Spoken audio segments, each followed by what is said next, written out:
Maganin rikicewar jinin al'ada na mata.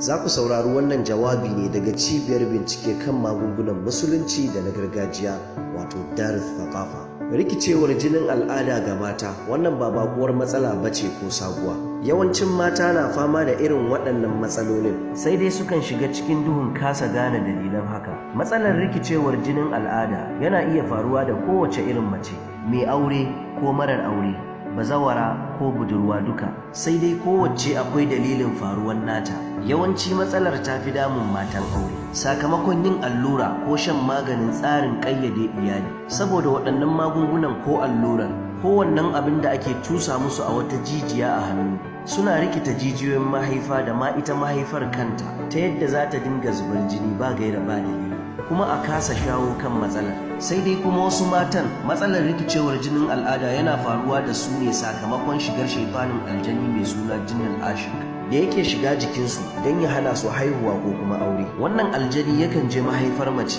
ya samu wannan jijiyar da take guntsar jini, sai ya yi ta dukan ko matsa jijiyar mahaifar ta yadda jini zai dinga wasa ko ma ya yi ta zuba ba gaira ba dalili, ko kuma ya toshe jijiyar mahaifar ta yadda mace ba za ma ta yi jinin al'adar ba ma, ballantana har ta kai ga sake kwai wato egg producing, ballantana uwa uba kuma haihuwa. Akwai rikicewar jinin al'ada da yake da nasaba da sihiri, ta yadda za a je gun boka ko malami marar aƙida ta gari, sai a bashi sunan mace da yi laya, sai su je su binne a kwata wato su lauta, yadda gun bai rabuwa da jini in an yanka dabba, haka za ta dinga zubar da jini kullum. Maganin wannan matsalar ita ce ki nemi ingantaccen furen albabunaj, na biyunsa ganyen sazabu, sai ki haɗa su gu ɗaya, sai ki dinga dafawa kaɗan-kaɗan, kina sa ruwan zuma mai kyau kamar shayi, kina sha safe da yamma. Sai dai in baki samu ganyen sazabun ba, ki yi amfani da furen albabunaj kadai, amma furen albabunaj din ba garin ganyensa ba.